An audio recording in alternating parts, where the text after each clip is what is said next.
Hello, and welcome to another episode of Break the Cycle with me, your host, Joshua Smith. Hope everyone is having a wonderful Tuesday. I just learned today that it was Tuesday. I spent the entire day thinking it was Wednesday, because that's just how I roll. You guys know, I can't keep track anymore with all the kids and the Libertarian drama going on and my job, and it's a lot. It's a lot to take in at once. So who has the capacity to remember what day it is? But I hope you guys are having a wonderful Tuesday.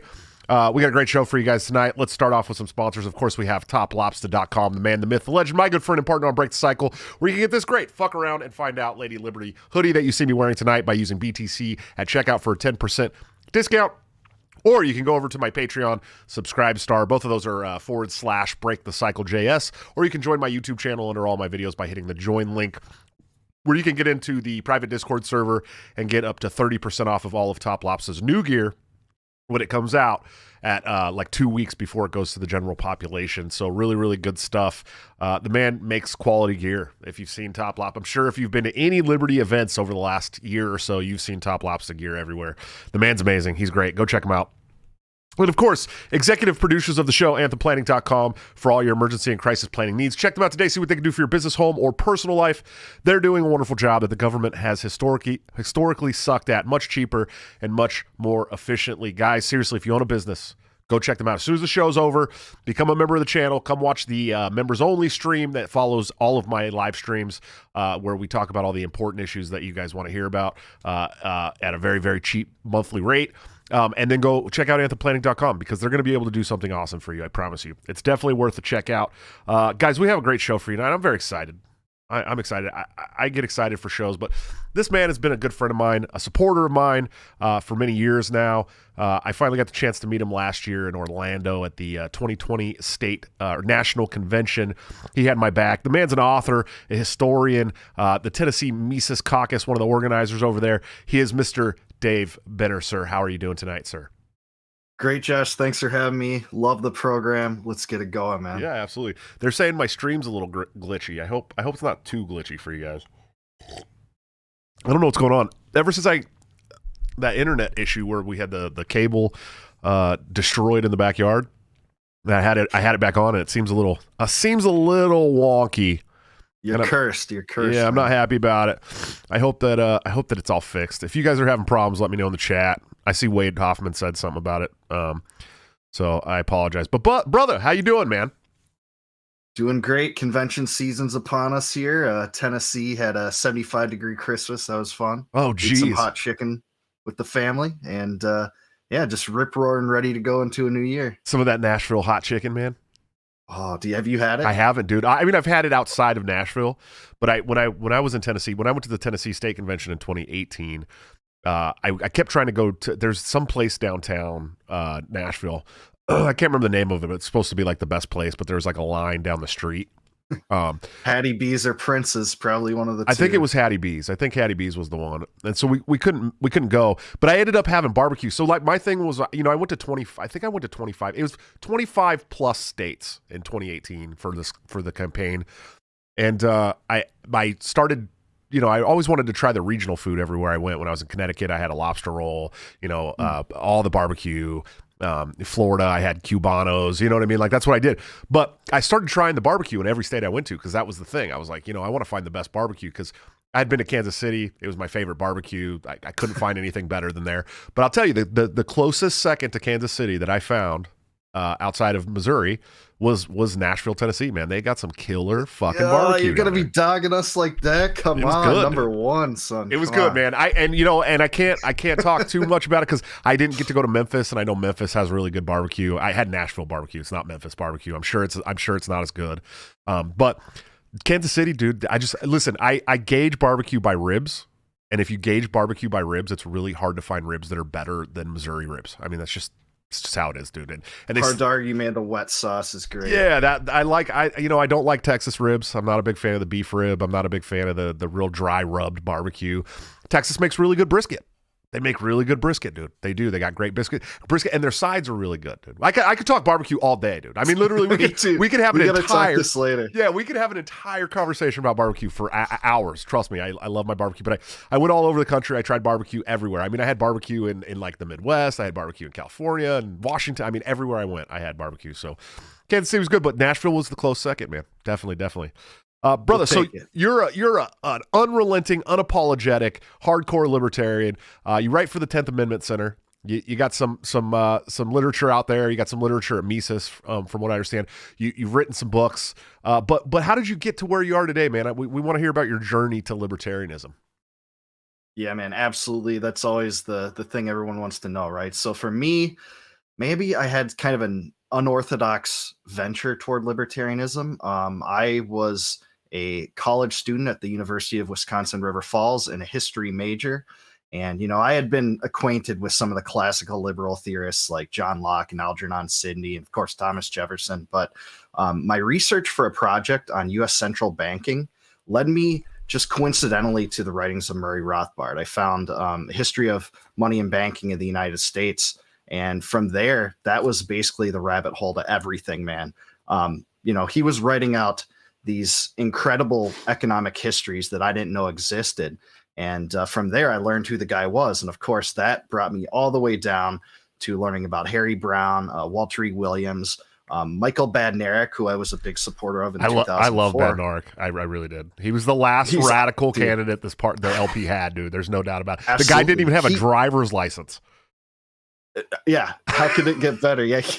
He was the one that introduced me kind of to the party. That's when I initially joined the party, is in 2004. And I do call myself a child of the Ron Paul Revolution, though. Several factors actually led me to leaving the party for a time in 2008, namely the 2006 Portland massacre, which maybe you've talked about before, and also the ascension of Bob Barr over Mary Ruart, who I supported at that time. Right. Also, Ron Paul running didn't hurt. So I thought that the LP kind of had an aimless trajectory, and that's essentially why I left. But theoretically, like, I got into the works of Robert Higgs, and a little bit later, Tom Woods. I got into Hayek, Rothbard, Mises, all the greats, right, from there. And, had an interregnum from the party, came back in the mid 2000s, wasn't too energized. I was still skeptical that the LP was a good vehicle. And then I have to owe my re-energization to you and Michael Heiss. So the Mises Caucus made me think that there is a real radical alternative to status quo Libertarian Party orthodoxy. And that really got me going in a zealous way. And I've tried to continue on that path until where I am today. Sure, absolutely. And it's got to be hard right now with this kind of rift going on in the Mises Caucus for people who, see this stuff going on, but really thought that this was the radical outlet for libertarianism and the Libertarian Party. And I still agree with you. Like, I still think that it's the best vehicle. And I'm trying to tell people that, like, no matter how mad I am at these guys, and no matter how much we're disagreeing right now, I still want you to join. I still want you to push that. Just when you go to the convention in Reno in 2022 here in May over Labor Day weekend, don't vote for the Prague. That's all I'm asking. You know what I mean? Vote for me, or let's put up somebody. Let's put up somebody who's better than me. Let's put up somebody that's better than the Prague. That's all I care about. I was at the ground level for this caucus thing, man. You know what I mean? Like, I was at the ground level. There was nobody there when I started. I mean, it was me and Heiss taking all the arrows, man. And I take a lot of I have a lot of, God, what's the words I'm looking for? I have a lot of vested interest in this movement, in the caucus, in the libertarian movement as a whole in this country. And I don't want to see it just devolve into what we were fighting. And so, I keep hearing this argument that the vice chair race it's not a big deal. We can throw one person a bone. No, we should run somebody for every single position on that board and take as many as we possibly can, and not capitulate. And that's it. If there's somebody who's reasonable, like Ken Mollman or Dustin Nana, sure. Do they hold positions that I think are completely counter to what we're doing? No, not at all. They're not for gun control. They're not for fighting charter schools in lieu of public schooling. They're not, you know what I mean? They're not doing these things that I find offensive to our movement. So, if we have somebody like that, I'm more than happy. But we'll get into that more definitely in the members only chat. We'll talk a lot about that shit tonight, because I have the Q&A coming up on Thursday, so it can kind of be a precursor for the members to understand what's going on. But yeah, so you really took a philosophical stride towards the liberty movement in general. But it's funny because you bring up the Portland massacre, which happened in 2006 in Portland. What happened was they held up. It's one of the reasons why they haven't held another convention in the Pacific Northwest, another national convention, but. They held a convention. A lot of people said they weren't going to be able to go. There was one caucus that got together that wanted to just rape the platform. And Reform Caucus. Yeah, the Reform Caucus, right. Yeah, they showed up and they just ripped the platform. I mean, there was hundreds and hundreds of party planks, and there's like 2 pages now. It's gone. They're all gone. Including my baby, the secession plank. Right, they took the secession plank. I took that personally when that was ripped out because that is my passion. And you should have. But the party was already kind of on a backslide anyways, and that's what made that possible because Harry Brown in 2000 really actually, I think he tripled the party membership. He didn't do that great in the election per se, but man, he got people fired up. Harry Brown was such a good spokesperson for what we are and what we should be, and he made the membership huge. And then 9/11 happened in 2001, and a ton of people in the Libertarian Party found our anti-war stance offensive during that time. And in fact, Harry Brown put out one of maybe the most brave essays on the situation. Do you know about that? Yeah, absolutely. The day after 9/11, he put it out. I mean, absolutely brave. And so a lot of people left, and it was already kind of backsliding. That's what set the table for the Portland massacre. Yeah, absolutely. Like you said, Harry Brown, 2000, that was the height of LP membership, man. And I think that it's of no coincidence that our most radical and principled messengers have also drawn the most people. It's Ron Paul. It's Harry Brown. It's guys like you. It's Dave Smith. It's Spike Cohen. It's all of the most radical, principled messengers that have amplified our standing. Yeah, there's no doubt about that, man. And that's, that was the whole basis for my chair campaigns was like, we need radical, unapologetic messaging. That's how we're gonna appeal to the libertarians in this country. And there's so many libertarians in this country. There's a lot. They're just they're not in the movement. They're not in the party. You know what I mean? Because they're the unforgotten ones, man. Like a lot of people talk about triangulating to, the left and the right, but there's people right there in front of us that know that these ideas are right, that we aren't always extending an olive branch or an arm toward. Right. So you're a big history buff, especially a hyper focus on Jeffersonian ideals. How'd you get there, man?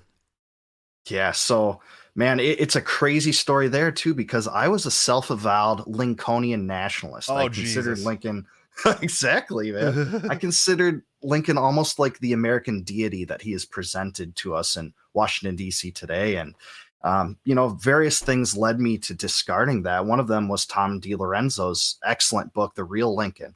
Others were, primary sources that I had read about Jefferson. I used to think that the American ideal was this loony conception of American exceptionalism that is to police the world and export democracy. But I learned that, really that's more Trotsky.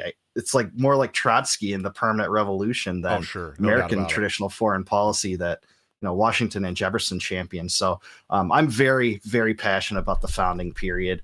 There are a lot of very good people and bad people in the founding period, but I think that some of the discourse from there is entirely prescient and prophetic to what we're experiencing today. That's what got me to write about constitutional history, about nullification, about secession, and really governance in general. Sure. Well, and it's funny because we're talking about the founding of the country, right? And I've been drawing some parallels to what's going on in the Mises Caucus right now, right?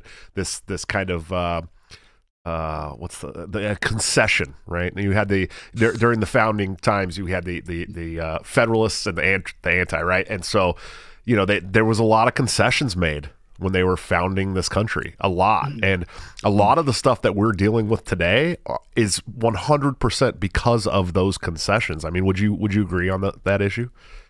Oh, yeah, you can always see parallels like that. I mean, we are a young infant organization, just as, the American Republic was in the 1780s. Like you said, the Philadelphia Convention was filled with concessions and compromises, most notably on, representational apportionment and things like that.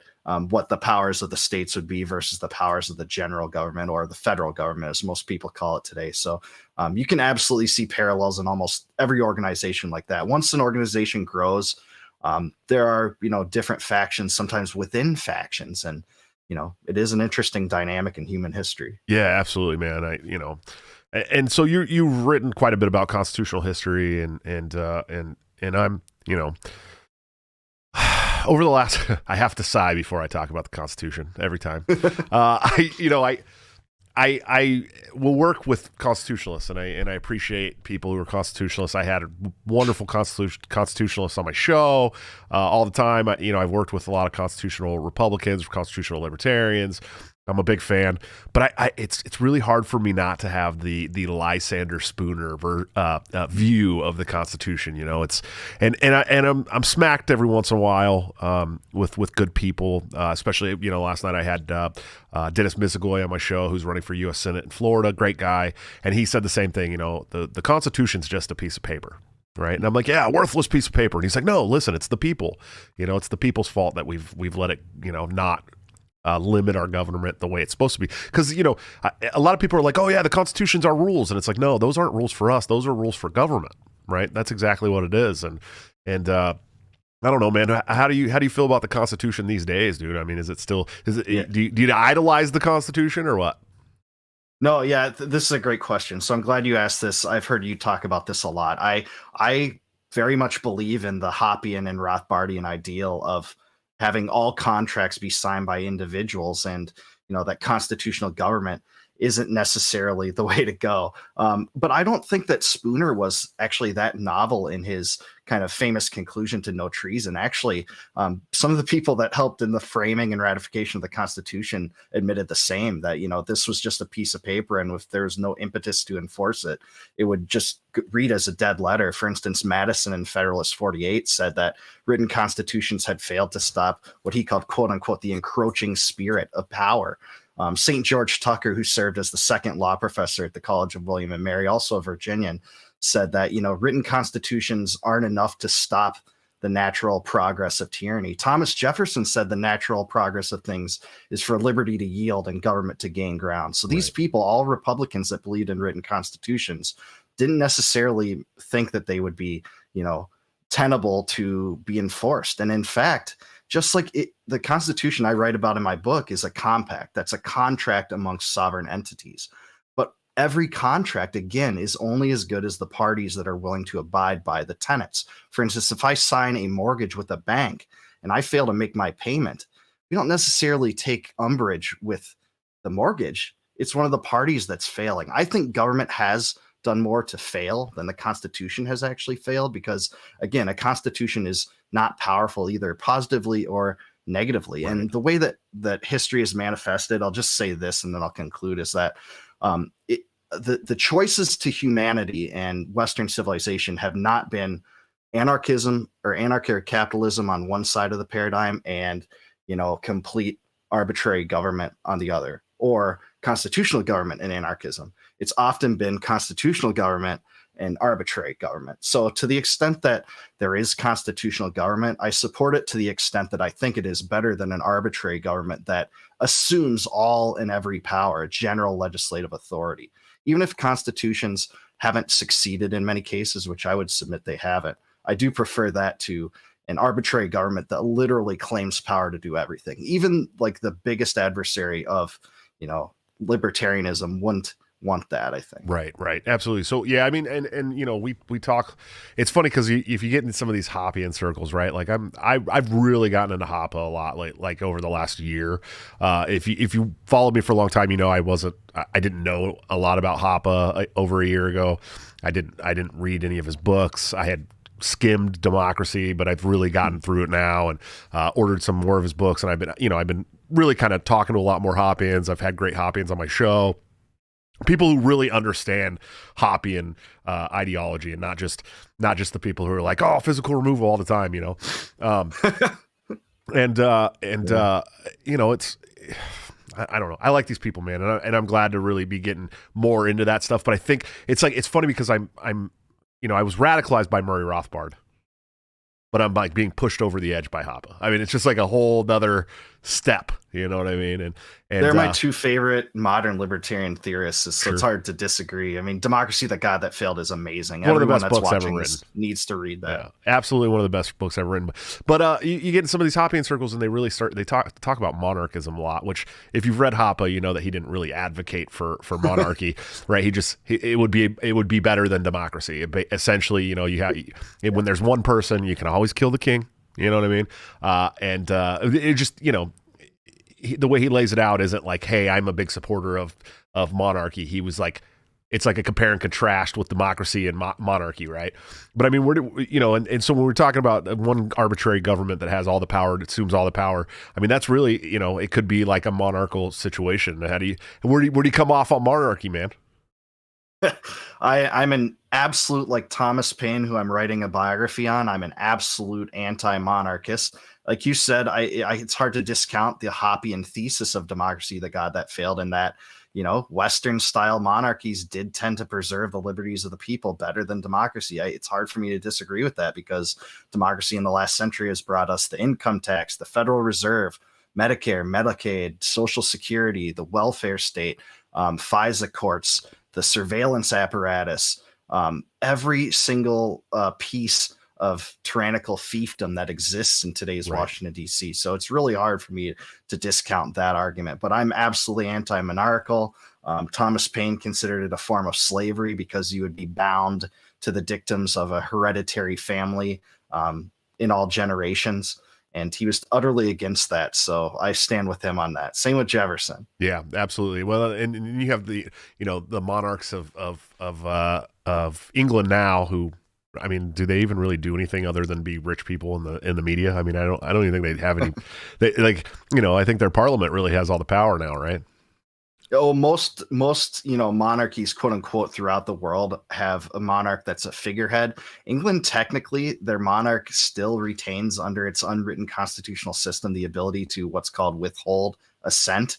It's almost like a veto in the United States, but that hasn't been practiced in, I believe, 200 years. So I think it would be interesting if that was, that would throw a whole wrench into all the governmental processes. But in most places in the West, they're figureheads, and more or less it operates kind of like a democracy or a republic. So sure. Christopher Baker, thanks for the $2 super chats. I appreciate you. One says Angela McArdle is the only reason I stay in the LP. Thanks, man. Thanks for breaking my heart. You know what I mean? What about me? I work my ass off too. Look, I like Angela. You know what I mean? I dropped out of the chair race and threw my support behind Angela. So, if you see her say anything bad about me, you should remind her of that, because I do have a lot more support than people think I do. Also, he said Liberty Movement wouldn't exist without Ayn Rand. What do you think? Well, it's interesting. I mean, Ayn Rand, to the wider public, was kind of the source of a lot of people's foothold into, I guess, libertarian ideals. But they sure like to bash us over the head with it, don't they?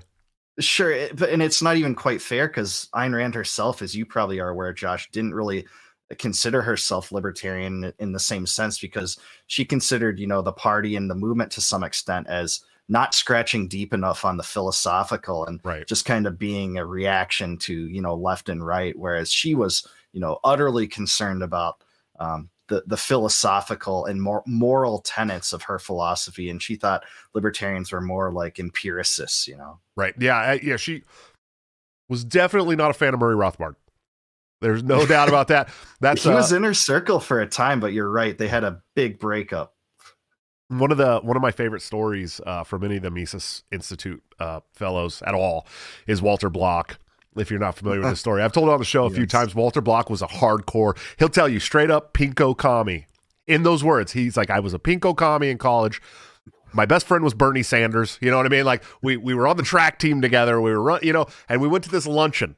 And there was this woman there. There was this subjectivist, this great theorist, and I'm doing Walter Block no justice with trying to do his voice here. He's one of my favorites. Him and Murray have two of the best presentations when they're talking about things. And so he went to this luncheon with the intent of arguing with Ayn Rand. It was Ayn Rand. And he went to this luncheon and it was like, I'm going to debate her. And he's this, young college pinko commie. And he runs up and a guy steps in front of him and goes, no, hold on. You don't want to do that right now. This is a terrible idea, which was probably, it would have been a bad idea. Ayn Rand could debate her fucking face off. I mean, she was amazing at what she did. And, I'm not the hugest Ayn Rand fan. Admittedly, I'm not a big reader of Ayn Rand. I don't worship her like some people do. But the guy said, here, take this book, go read it, and then come back and have this conversation with her, and he gave him Economics in One Lesson or something, right? Or I think it was one of these books. I think it might have been Henry Hazlitt of some sort, but and he went and read it, and he said that was what began his journey towards being the great Dr. Walter Block that we know today, who defends the indefensible. And you know what I mean? I mean, this guy is probably, if I had to pick somebody alive today, Walter Block's my favorite. I mean, he's my favorite guy. I mean, that's the dude for me. I love Tom Woods. I love, Bob Murphy. I love all these wonderful people. Jeff Deist is like probably up there too, but man, there's just something about Dr. Block for me that really just, I mean, it drives the point home, but he also does it in such a way that's endearing. You know what I mean? That's another thing with Tom too, is like Tom is so endearing. You know what I mean? Like, it's anytime I hear someone trash talking Tom, I'm like, have you ever fucking met Tom Woods? He's like the nicest guy in the entire world. They couldn't have met him, yeah. Like literally, he's such a sweetheart to everybody, right? But he talks shit to him online, so everyone's like, oh, this guy's such a piece of shit. I'm like, nah, he's really the nicest guy you'll ever meet. Dude. If you tried to talk like that to Jeff Deist in person, he'd probably beat you up. Yeah, absolutely. And I couldn't agree more. Everyone you listed is perfect. Just awesome contributors to libertarian thought. I mean, Tom Woods, as I consider him a personal friend, he's great. He's going to blur my Paine biography. So is Jeff Deist. That's awesome. And Block's contributions are so countless. He's also willing, and a lot of people don't know this, he's written a lot of works with his students by contributing like his own additions to their papers and gotten them published and helped them out on their careers. And he goes above and beyond for his students. I'll just say, too. Oh, sure. And he's one of the rare economists that teach people at actual college these ideals. I mean, he really is, right? I mean, it's few and far between that colleges have teachers like Walter Block. It's hard to even imagine that, right? Yeah. Could you imagine you show up to Loyola and you're like, all right, I'm going to learn some things today. And Walter Block's like, hey, listen, slavery. And everyone's like, oh shit, Slave contracts. Yeah, exactly. He's like, it wouldn't be that bad. And you're like, holy shit, Dr. Block, chill, man, But that's really luck of the draw when you end up with teachers like that, man. And they're few and far between. But yeah, the way he presents things and the way he talks about things is just my favorite. And he's a great debater too. Oh, man. Yeah, dude. Oh, yeah. Great debater. Who's becoming one of my new favorites too? But besides you, of course, Dave, Patrick Newman. Shucks. Man, Patrick Newman's really good. He had Patrick Newman on the show recently. And I didn't know much about Patrick, right? And I had him on the show. First of all, he sounds like Murray Rothbard when he talks. He literally does. He sounds like Murray Rothbard. He's immersed himself in Rothbard. He'd have to learn how to decipher his handwriting. Yeah, could you imagine? If I don't know how many people on here have actually seen Murray's handwriting. It was bad. It was Don't Google it. Fucking bad. Don't Google it. The fact that he was able to really decipher all that stuff and translate it. Basically, it was translation is what he was doing. Right here. Here's there's the book. Newman, Conceived in Liberty, Volume 5 that he edited. Excellent book. I gotta have you. I want to do a panel sometime with you and this guy that I had on my show. He wrote this book called The Second Amendment. His name's Stephen Daniel, and he has immersed himself in the Constitution and the founders and all this stuff. I mean, I think you guys would have a really good conversation. That'd be a lot of fun, man. But he's got this great book, Rediscovering the Inalienable Rights to Firearm Ownership and Self-Defense, where he really breaks down not just the Constitution, but like the actual like Federalist Papers and Anti-Federalist Papers, and like because that's the big argument with the Second Amendment, right? Is like, well, we don't know what the founders meant, and it's like, yeah, you do. It's written in these other papers right here. They literally explain what they're talking about right here, and people are like ignorant to the founding of this country, and they don't understand that the Constitution wasn't the only document that the founders wrote. Sure, and the state constitutions are almost completely disregarded entirely as well. And under our federalist system, they should be more important than the federal counterpart. Right. Oh. And you should. I agree. Patrick Leisner, thank you for the $5 super chat. He says, Josh, look forward to meeting you at LPF Con. Can you ask Shannon to go to the Bay County, Florida affiliate meeting on January 20th? Shannon, you're in the chat. Go to the Bay County, Florida affiliate meeting on January 20th. Tho Bishop will probably be really upset with you, but that's okay. That's all right. Tho's the Bay County, I think he's the Republican Bay County chair, I think Tho is. I've had Tho on the show, too. He's fun, man. He hates the Libertarian Party, man. He hates it so much. But he's so, it's funny because when you have a conversation with him about it, he can convey his disdain for the Libertarian Party and trying to kind of corral all the libertarians into the party with the biggest smile on his face, and like as also like the nicest guy. He's the most like the nicest confrontational guy I've ever seen in my life. I don't know how he pulls it off. I like Tho a lot. He actually helped get me the ability to contribute to Mises, so I have nothing good to say about him. I liked what he wrote about, or did the speech in the Mises Institute about populism recently. Oh, sure. Yep. Really good speech, by the way. Yeah, you got to listen. If you listen to Tho on YouTube, you have to drop it down to half speed, and then he sounds normal. That's how Tho is. Tho talks really fast, dude. He's Ben Shapiro. Have you ever seen him in the same room together? Have you? He's got his voice a little bit lower than Ben Shapiro's, thankfully. No, I look forward to seeing all you guys at the Libertarian Party of Florida State Convention next year too, man, or next month too. You're coming to that one, right, Dave? You coming to Florida? I'll be there, and Georgia, man. I can't wait. So I'll see you in 2 weeks. I'll see you in 2 weeks. I'm gonna twist your arm a little bit, try to get you out to Tennessee, maybe offer you a little hot chicken if you come that way. When is the Tennessee convention? March 18th and 19th, I believe. I might. We'll see how, because I'm going to. Sure. I'm driving to the Michigan State Convention the weekend before. They're actually doing a candidate table, so it'll be Eric Rodsep and I will actually have a chance to debate in person there, and anybody else that's running for vice chair, I imagine too. But yeah, it's when I was campaigning for these positions before, I was in California and Oregon, right? 2017, 2018, I was in Oregon. 2019 and 2020, I was in California. Now I'm in the middle of the country, dude. So like I can drive to conventions. It's a little bit easier from a geographical position for you, I guess. Yeah, it's really funny because I'm going to be driving to Michigan, Missouri, Nebraska, Minnesota. I'm trying to think. There's some other ones that we can drive to too as well. But like, yeah, man, you can just like drive to conventions. When I was on the West Coast, it was a 5-hour flight everywhere I went. It's nuts. But have you been to any of the Libertarian Party of Florida conventions?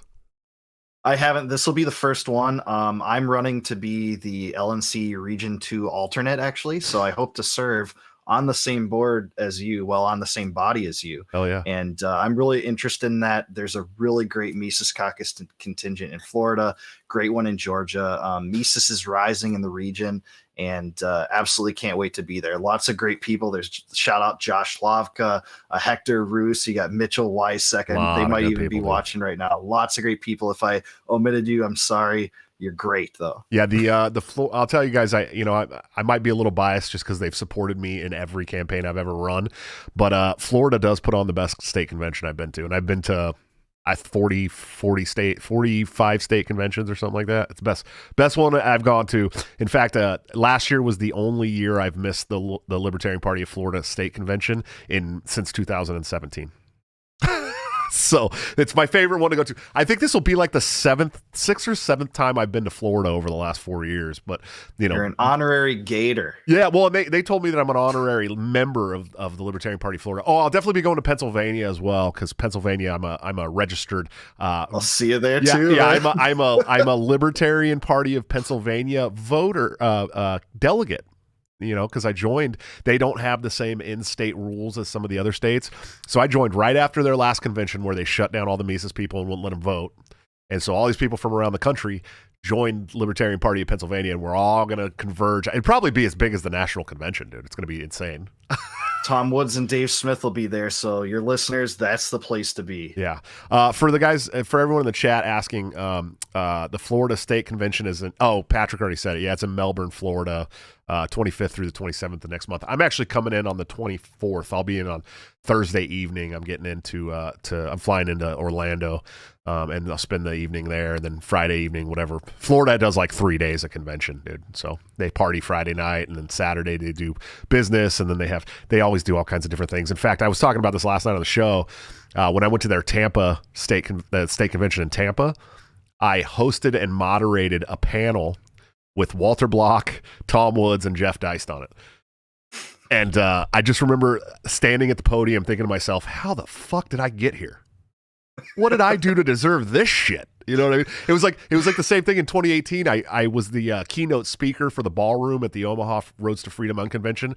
I shut down the ballroom, and then the last thing after that was the dinner with Ron Paul and his speech. So I backed up Ron Paul, and I'm going. As the first time anybody ever asked me to speak for more than 15 or 20 minutes, I had a 45-minute speech time, and I'm like, holy shit, how am I going to fill 45 minutes? And I was keynoting behind Ron Paul, and I'm standing up on in this huge ballroom with like all these tables, and people are watching me and clapping and yelling and shit, and I'm going, how the fuck did I get here? What did I do to deserve this shit? Yeah, man. And it was the same thing in Florida. I'm going. How did I get to moderate a panel that has these three? I'm not smart enough to be up here. Here's how, Joshua. The LP before your rise was consisting of a body that posted satanic memes on Easter, threw Ron Paul under the bus with its former chair, implying that he was a Russian agent, right? Doing everything they could to push principled radicals out. And you filled a niche that was greatly needed. And you'll never be forgotten for it. Well, I appreciate it, man, because I'm feeling a little forgotten these days, Dave. You know what I mean? A little bit. But then I start talking to the membership, and I remember that I do have a lot of support. And it's, I think that the board of the Mises Caucus, and I don't want to badmouth them and talk much shit, but I feel like they've kind of put all these layers between them and the membership that weren't there when we started. You know what I mean? And now it's like there's the board, and then there's the advisors, and then there's there's the regional coordinators and the state organizers, and then you get down to the membership, and it's like the membership's going, what the fuck's going on up there? And they're like, hey, we can't hear you up here. You know what I mean? And I think that I see that going on right now, and it hurts my heart because I'm the guy who went and talked to the members. Right, like I'm the guy that traveled around the country and shook our members' hands and got people involved, and the calls to action to get people doing activism in their local areas. I was the guy that did that shit, right? And so it hurts my heart to see that there's that kind of disconnect now. And I think that that's another big reason for why I'm doing what I'm doing. Is that I want to bring that back, dude. I want the members to feel like they have the support of the caucus, and I'm always going to support the caucus and the board, but there's got to be some overlap between all this stuff. You can't just have all these different. The membership shouldn't be disregarded. I don't really think they are. I'll just say I actually think that Heiss has done pretty well. I mean, here's what I'll say is that I think his judgment generally has been impeccable. This is the only thing that I've really ever kind of disagreed with on, and I can kind of set that aside and work with the Mises Caucus. I love the Mises Caucus. My heart's in the Mises Caucus. Right. I think they're off on this, but I give you and Heiss equal credit for bringing me in. And yeah, we have a difference of opinion on it. I don't think their motives are nefarious. But I just think you're the suitable choice. I think that you have better experience. Your voting record is spotless. I think that you have a better knowledge of Robert's Rules of Order, which is just incredibly usful for that role. Not because I wanted to, buddy. It's not your dream, right? It was funny because when I first started running for chair in 2017, and I'm sorry I'm eating dinner, guys. I was running a little late tonight. When I was running for chair in 2017, I had no knowledge of Robert's Rules at all. And I started reading it, and because I was like, well, look, there's a chance I might win this chair race, and I'm going to need to know how to chair a national convention, And so I was like, 4 months into reading this and studying it and watching meetings, and I was watching parliamentary contests like in colleges and all kinds of crazy shit. And I show up to the Oklahoma State Convention in 2018, right? And their chair's like, I don't want to chair this convention. Fuck this. I'm out. And Aaron Adams comes up to me and goes, hey, it's like 7 o'clock in the morning. I'm having a cigarette standing by Adam Kokesh's bus waiting for him to wake up so I could probably smoke a bowl with him or something, and my tie's not even all done up yet or nothing. I'm in like a purple shirt and some slacks and a suit jacket, And Aaron Adams comes running out and she goes, hey. And I'm like, what? And she's like, you're going to chair this convention. And I'm like, I can't do that. What the fuck are you talking about? She's like, do you want to be the chair of the national committee? And I said, well, yeah, duh. This is like my 18th state I've been to or something. You know what I mean? She's like, then you get in there and you chair this fucking convention, like right in my face. And I'm like, all right, here we go. You know, and I fucking zipped up my. That sounds like her, by the way. I zipped up my tie. She's like, well, we thought David Demarest was going to do it, but he just said he wants to gavel in, and that's it. So I go in. I have 15 minutes until this convention starts. It starts at like 8:00, right? And they want to institute an entire new platform, complete huge bylaws overhaul. They want to do 3 censure motions, including one on Joe Exotic, the Tiger King, one on Arvin Vora, one on somebody else, right? And I'm like, oh, this is going to be so contentious and shitty, and I'd have never chaired a convention. And then they hand me the gavel, and it's a fucking ice cream scoop, right? Like, they don't even have like a legit gavel, and I'm like, oh, this is going to be, you know, and it's like, there's no podium, it's like a table, but there was like 100 people in attendance. I mean, this was a good year for conventions. And so I just fucking said, fuck it, go. I said, you know, if anybody's gonna, I was like, if I get off, someone in the audience is going to yell at me, you know what I mean, and tell me rules. And by God, they did, dude. Anytime I mess up, they'd be like, hey, that needs a second, or hey, you know. And I learned more doing that 5 hours or whatever that I chaired this convention than I ever did reading the book, dude. Oh, feet to the fire, man. It makes sense. Plus, being on this body, this LNC, you would have to know when to throw in the points of order. Yeah, man. That was the thing. Like, so. If I would have just got steamrolled at the LNC meetings had I not known Robert's rules. So thankfully, I'd started studying before I ever got on the board. And then, you know, here's the thing, like, Nick Sarwark can eat all the dicks. Like, I hate Nick Sarwark. He's a Fed. I don't support him for anything. I want Sarwarks completely out of my movement. All of them. I want their whole family line gone from my movement. I know they don't belong here. But that motherfucker knew Robert's rules and could run a meeting better than anybody I've ever seen in my life. So I watched him. I paid attention to what he was doing. I learned all his little tricks. You know what I mean? And I would venture to say that I could run a national convention. I could run the LNC meetings as good as Nick Sarwark did. I believe that 100%. I could even throw in the snark if they need it. You know what I mean? Maybe better than he could. Dies for lack of second. Yeah, exactly. Well, dies for lack of second. Yeah, I'm just saying, like, he, you know, I learned. I don't like the guy, but I learned a lot from that guy, dude. I really did about what not to be in politics. I mean, that was a big thing for me. I was like, I don't ever want to be this kind of snake oil salesman piece of shit. Like, I don't want to be the guy sitting with the gavel at the LNC meeting, trying to push a motion through to pay myself $75 an hour to fundraise for a party I should already be fucking fundraising for, right? Like, I don't want to be that guy ever in my life, right? And fight for 75. Yeah, I wrote that article, by the way, in case anybody was wondering. I heard you said that later, and I'm like, really? Yeah, so much makes sense now. Yeah, I wrote that article. I also wrote the Libertarian low-key article as well. What was your pen name? There was 2. So there was the McGillicuddy one that I put out from being Libertarian for the fight for 75, and then the Libertarian low-key one about corruption in the LNC. That actually came out from a blog site that another awesome LNC member might own as well. But I put it out because I was like, fuck this. You know, it's like, I could have put it out under my name, you know, but it would have just caused a bunch of shit. But these were factual things. I dropped receipts for both of them. So anybody could say what they want, but I wanted to do a pen name at the time. I was never embarrassed about the articles. They were great fucking articles. And in fact, the funny thing is, you know who edited those articles? Both of them? David fucking Hines, man. Used to be my best friend, dude. Love that guy to death. But fuck, he's being an asshole. Hold on, let's see. We got some more super chats here. Level Zero, thanks for the $5 super chat. He just said, and a few bucks. I appreciate it. You guys know that we gotta travel to these conventions. So if you got a couple bucks to throw my way, please do. You can do it at paypal.me/Joshua Smith Chair 2020. I got to change that at some point, but that's what it is right now. Level Zero has also been a member for 3 months. Thank you. He says, hey, Dave, do you have any recommendations on good books to read on the Articles of Confederation? Oh, yeah, absolutely. Okay, so 2, actually. So number 1, William Watkins, Crossroads of Liberty. That came out, I think, like 3 years ago, maybe 4 years ago. That's an excellent book on Articles of Confederation. It's pretty laudatory. He's an advocate of the Articles of Confederation, at least compared to the current U.S. Constitution. And then Murray Rothbard's Conceived in Liberty. I think he touches on that in Volume 4. both very good. Both men were generally supportive of that framework over the Constitution.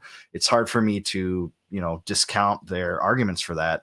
Although I do think that sometimes the Articles of Confederation is a little bit overstated how much better it was, because it allowed and sanctioned the printing of fiat currency, both by Congress and by the states. And it was virtually unamendable. And there's no really successful constitution in the history of the world that was virtually unamendable. To amend the Articles of Confederation, you need 13 states unanimously agreeing to that, and that was almost set to dissolve itself. Right. If you ask me.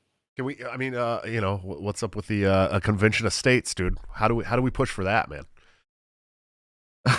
Well, convention. Okay, so convention of states. This was an idea brought about in the Philadelphia Convention, namely by people like George Mason, that said, "What if the general government is the problem? They're not going to have an incentive to fix their own mistakes, right?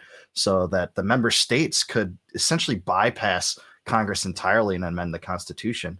I think I'm kind of agnostic on the idea of doing it. I used to be more outspoken in doing it. I don't think that there's a big problem with it, because I generally do accept the notion that even though the states might propose terrible constitutional amendments, I think that they would be more apt to reject some of the largesse and excess, especially financially, in the federal government. And today, the federal government maintains the ability to propose constitutional amendments all the time. Right. It's not and the fact that like a Congress exists to do that is not enough for me to say that, this should be disregarded entirely. But to me, it comes down to, what are the amendments? Take the amendment proposals on an amendment by amendment basis and choose to reject them or accept them. I guess I'm more pro than anti, but I don't have a strong opinion. I do have a strong opinion on nullification. That, I think, is the more timely way to as somebody who curtail writes tyranny. for 10th Amendment Center, I would hope that you would have a strong opinion on nullification. Otherwise, what are you doing there, right?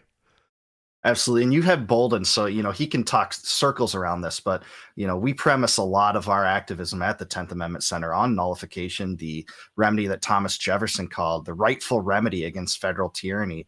And that's where the states stand up against the federal government that they created through a compact. Right. The federal government is the offspring of the states. So nullification is essentially an extension of that truth, that they can exercise a power against the tyranny that agent might exude. And it's been prescient and applicable throughout U.S. history. I mean, this was done in the fugitive slave crisis in the 1850s, where northern states stood up and said, hey, you can't come to our states and just take this man away in chains without a trial, without due process. We're standing up against it. It saved the U.S. from suffering under the Sedition Act crisis in 1798, where the Federalists passed laws essentially making it illegal to criticize the president and members of Congress. So Right. it's been applied even recently to back right to try legislation, some federal firearm restrictions, things like that. And it doesn't get much news notoriety, but it is, an actual force in politics today. Yeah. Speaking of Michael Bolden and all this knowledge, that's another guy, man. He will make you sound so stupid, but he'll do it with a smile on his face. Smartest guy. I love Michael, and he's such a great human being beyond the whole political realm too. Yeah. Guy. Me having Michael Bolden and Scott Horton on the show at the same time was wild, dude. Wild. I was like, man, these guys together have more knowledge than any humans I've ever met in my life. Hard to deny. Both those guys are legends as far as I'm concerned. Yeah, absolutely. Even though Scott likes to come on my show and tell me there's no proof for Nick Sarwark being a Fed, we disagree there. But that's okay. That's okay. Nick Sarwark's a Fed, and I'll say it till I go to my grave. Damn it. What does Stratford think? Yeah, what does Stratford think? Exactly. I had who did I have on the show recently that was talking about that? I don't remember. Maybe it was Steve from Slow News Day, but we were talking about because we were talking about WikiLeaks, and he's a big political prisoner guy, and he's really in depth on the Assange case. And I was like, has WikiLeaks ever been wrong about anything that they've put out? Everything they put out has been factual, right? I don't know. No, I can't. I don't think WikiLeaks is a. Yeah, I mean, it's a reputable organization. Yeah, I don't think they've ever put out anything that was wrong. And here's this list of what's being called high-level operatives that was taken from Stratford. And whose name is on it? Lo and behold, Nicholas fucking Sarwark and his address. And he's like, oh, no. That's because my wife's brother got me a year subscription to the magazine from this fucking contractor for the military, right? And I'm going that this doesn't make any sense, dude. Like, that's, first of all, why would any person get a self-respecting libertarian a year-long subscription to a Stratfor magazine, right? But also, this is horseshit. These are all He did ask Mattis to join the party. He so did. Let's, he did. He said he'd vote for Dick Cheney or Hitler if they were the presidential nominees for the Libertarian Party. I mean, this guy, is there anything that he could listen? I think Tom Woods put it best. He may not be a federal agent, but if he were, could he be doing anything better? I mean, that's honest. I mean, it's hard to discount. Actually, I have to give him some credit because his reign as chair was one of the impetus for me to rejoin. So thank you, Nick, for that. Me too. That's, that was what I put in my little essay that I put on Facebook the other day. It was, Ron Paul got me interested. Murray Rothbard radicalized me, and Nicholas Sarwark pissed me off enough to get involved. There's real wisdom in that. That was, it was the war, because I fought in the war, right? I'm an Operation Iraqi Freedom veteran. I was on the USS Constellation during Iraqi Freedom. I got out there and I was politically homeless. I definitely didn't want to be a Republican anymore. They were warmongers to me. We were in the George Bush era. I wasn't. You'd have to kill me to get me in the Democrats. That's the only way I'd ever vote Democrat. And there's some truth to that as well. And then I found Ron Paul, and Ron Paul got me excited, got me interested. Murray Rothbard completely radicalized me, and Nicholas Sarwark pissed me off enough to get involved. I mean, that was my ascent. That was it. That was what it did. And I decided to run for chair of a national political organization. A national political party, after being involved with the Libertarian Party for like a year and a half, maybe tops. And that's how mad he made me. That's how much he pissed me off. I was willing to run for chairman of a national political party to oppose this guy, and I had no knowledge of what I was doing in 2017. I was just like, right. I got a dream and a blueprint. Let's go. There's a lot to that. And when Heist was first on Tom Woods' show, I think he cited the fact that, this is a real kind of catalyst for many of us to join. He also said Bill Weld. So both of those reasons were good enough to show us that, hey, we might want to right this ship just a little bit. Well, I mean, you can go back to the beginning of the Mises Caucus, and Mike Heiss and myself too. You'll find a ton of direct quotes that, the caucus was started in direct defiance to Nicholas Sarwark and Bill Welds of the party. I mean, that's what it was. That Nick Sarwark trash talking Tom Woods and that petition and going after the anti-fascist oath or whatever, and going after all these things. That was why the caucus was started, dude. I mean, that was really the reason for the caucus. And it's kind of become this other monster now, and I'm a little worried about it. And I think I make no qualms about being public about my concerns, but I still think it's the best vehicle, And I'll still support Angela for chair, even though she obviously hates me or some shit. I don't know. Man, we're getting close to the end of the public stream. But before we go, why don't you plug your books? Let people know what they can get, what they're about, how they can find them, support you, all that great stuff, man. Yeah, thanks, Josh. So www.davebenner.com. That's my main website. If you want my book, go to www.compactoftherepublic.com. It goes right to the Amazon link. Pick that up. It's you might not agree with all of it, but it's a defense of a constitution that's decentralized as opposed to one that would be nationalized. Obviously, your audience now knows I am an anarcho-capitalist in the abstract, but I think you might like it because even if you're not a constitutionalist, it shows how the U.S. constitutional system, which once was decentralized, has been kind of eradicated over time.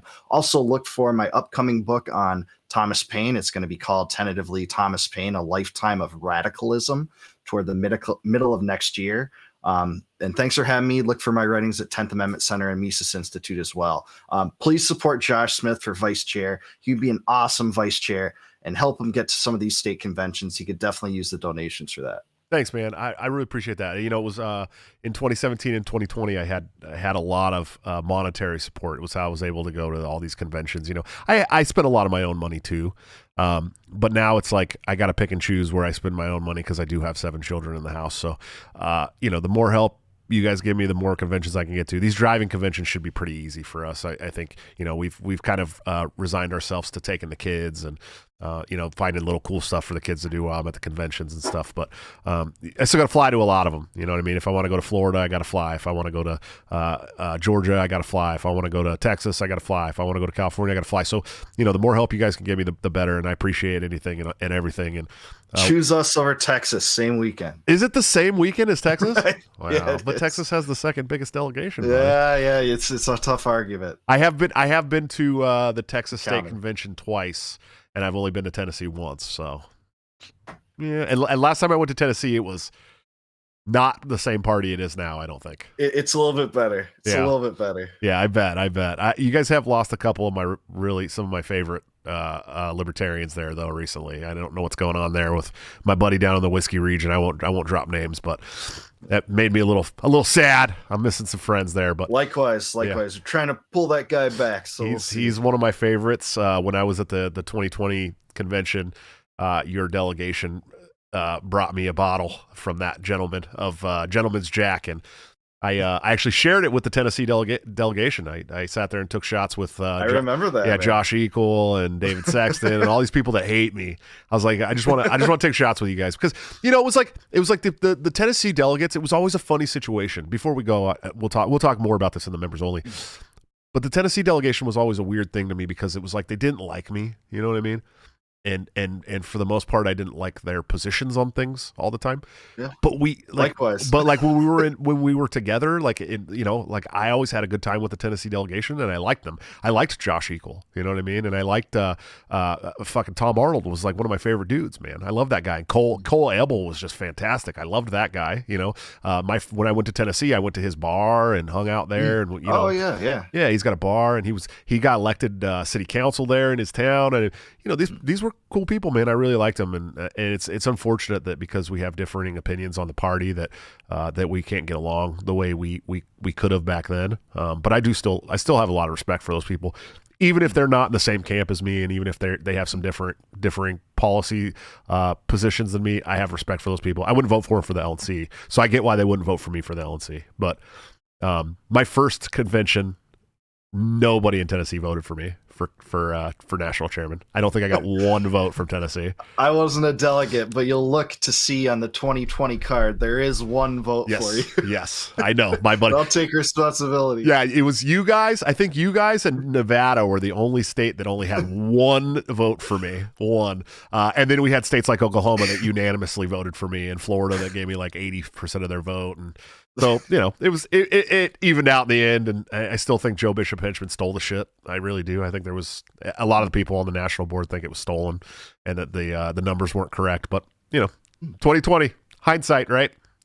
Brother. 2022, new frontiers, brother. There we go. Wait, brother, I appreciate the shit out of you. I'm a big fan of yours. If you can just give me like 2 minutes to close out the stream, we'll start the members only stream. Sounds good, man. Thanks, brother. Guys, go buy Dave's books. Seriously. I don't know if I don't think he said you could pre-order his Thomas Paine book, but definitely get that one. Go get the Compact Republic. Definitely check it out. Check out his writings at 10th Amendment Center. He is so cool. Honestly, one of my favorite people in the movement. So go support the man any way you can. Guys, coming up tomorrow on the show, Conspiracy Couch returns. I think for our third installment. It's going to be a lot of fun. Unfortunately, Dan Smots cannot make tomorrow night's episode, so we have replaced him with the great comedian Adam Nutter.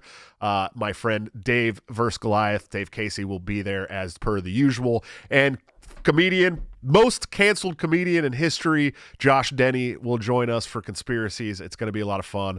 If you've seen Josh Denny anywhere, the guy is wild. It's going to be awesome.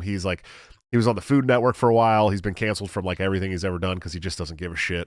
And he's a funny guy. I'm probably not going to monetize that episode, but it's going to be a lot of fun. So come hang out. And of course, on Thursday, I'm going to be doing my live Q&A to clear up a lot of this vice chair shit. I'm going to use a Zoom for that holds 100 people. And so that Zoom meeting will be broadcast right here to the YouTube channel. So you guys, if you don't make it in the Zoom or you don't want to ask questions in person, you can ask questions in the chat of the show on YouTube. I'll try to get to as many of those as possible.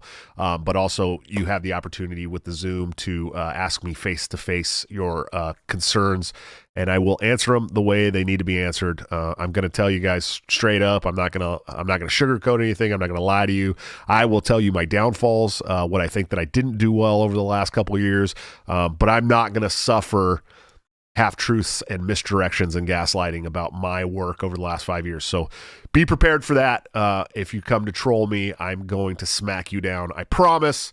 But that's the rest of the shows for the week. Friday we'll be off, and we'll return next week with some great people. In fact, I'll have another good friend of mine from Tennessee on the show next week named Sam Shaw.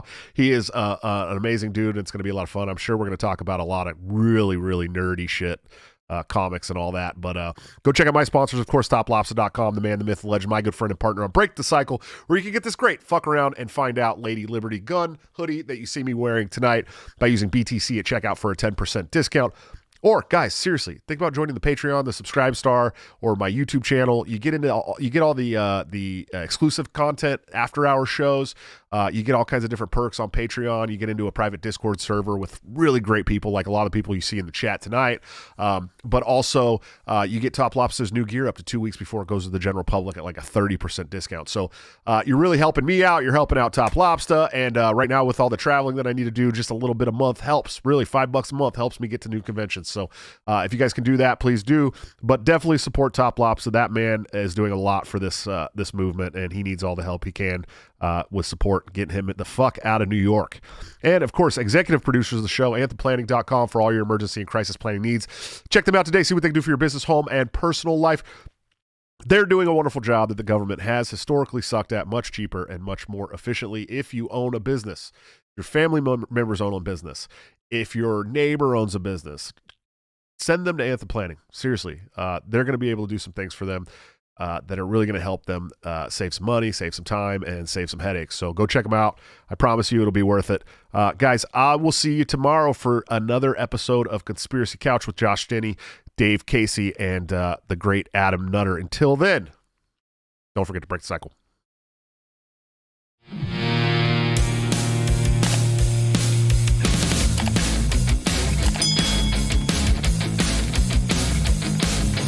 Due to legal reasons, I just have to explain.